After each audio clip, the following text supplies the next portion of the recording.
Nagkakapanayam ng aming kasamang si Emil Garion, si QCPD Director General Richard Albano. Emil? Maraming salamat sa iyo, Audrey, at sa mga ating kabalitaan ngayong umaga.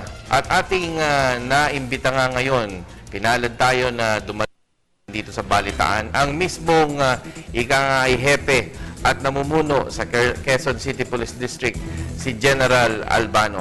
Sir, magandang umaga po. Morning, Emil. Yes, sir.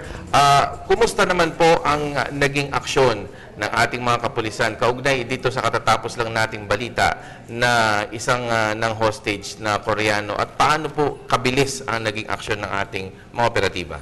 Isa dito yung nakatulong dito yung ginawa ni Mayor Herbert Bautista. Siya kasi ang brainchild dito sa CADAC. Yung network nito in place.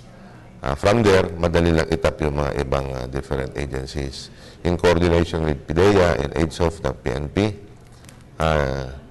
inimbestigan natin ngayon dito yung network niya, hindi lang dito sa Quezon City, sa NCR. Sino itong mga ginagamit nila dito? Tutusin mo, itong tao na to, si Man Conley, ang lumalabas na trabaho niya as of now sa investigation natin, siya yung kumukuha ng mga accomplices niya na Pinoy, dadalhin sa Guam yung droga, gamitin niya itong Korean, yung South Korea. At kaya nagkaroon ng warrant of arrest ito doon sa Incheon Airport, nahuli yung tatlong Pinoy na naging courier ng more or less na droga at 2 kilo. From there, nagkaroon siya ng warrant of arrest. In other words, merong mga kasamahan siya dito na ito tinutugay natin ngayon. General, kasama pa rin po natin si Audrey, si Vivian at si Pia. At anytime po, kung meron silang nais itanong, ay nakahanda rin po sila. General, ano na po ang sitwasyon ng ating business community, lalo na ito, yung mga Korean, ay kilala natin ng mga negosyante, sa larangan naman ng peace and order na inyong napapanatili bilang isang pinuno ng QCPD? Alam mo, maswerte nga awat, dito ako napunta sa Quezon City. Kasi dito, siguro yung set-up ng city government. Yung dating mga namuno dito sa QCPD. Very, itong mga barangay chairman, yung mga citizens dito. Very cooperative. Yung post multiplier natin. In fact, itong mga nahuhuli natin dito, ay nagbibigay ng impormasyon mga mamayan ng city.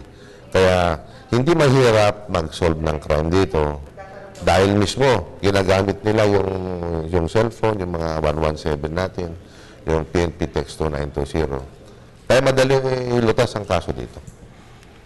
Ang ating pong kasama si Audrey ay may katanungan, General. General, good morning. Nung unang bahagi po ng Agosto, na-monitor ko sa isang balita na sinabi niyo na magkakaroon ng reshuffle sa mga nasasakupan yung mga polis dito sa Quezon City. Ito po ba yung naipatupad na? Good morning, Audrey. Naipatupad na ito. Meron tayong placement board. Meron yung mga criteria. Ito naman sinet-up ng pamunuan ng PNP. Yun ang naging basehan.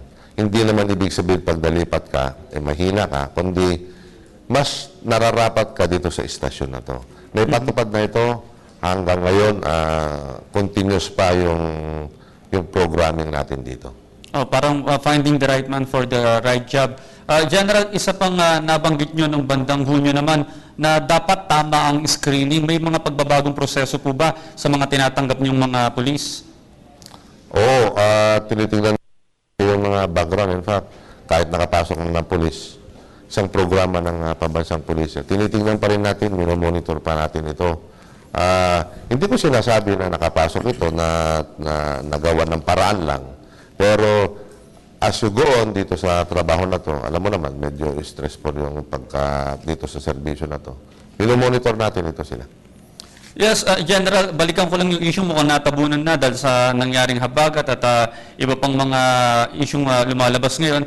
Balikan ko lang po yung nangyari ng SONA. Kamusta na po yung kaso dun sa mga protesters na nagsimula ng gulo ng SONA ng Pangulo? As of now, nag-aantay pa tayo ng mga summon from the prosecutor's office. Pero lahat ng mga involved, including the leaders, ay kinasuhan natin ito. Marami naman kasing kaso sa mga prosecutor's office kaya dati pa natin. Maraming salamat, General. Thank you, Audrey. General, tuloy-tuloy po ang mga accomplishments na ipinapakita ng Quezon City Police District. Parang wala na nga pong kapaguran ang mga taga-QCPD. Kumusta po ang ating mga larangan po ng crime prevention na inyo pong naipatupad? Siguro, kumpisa natin yung January to date, in various crimes, nandun na lahat yung wanted person, lahat na yun, umabot ng 2,724 arrested persons. 57 yung recovered vehicles. Nandito na yung nakarnap na motor, four-wheel vehicles in coordination dito also sa Highway Patrol Group. Dito sa Quezon City, mabanggit ko lang. Diyan kasi yung pinaka-advanced command post ni Jal Sobong ng PNP Highway Patrol Group. Kaya nababantayan ng gusto. Mapalad tayo dyan. 146 yung firearms na nakumpiska natin. 43 different kinds of explosives.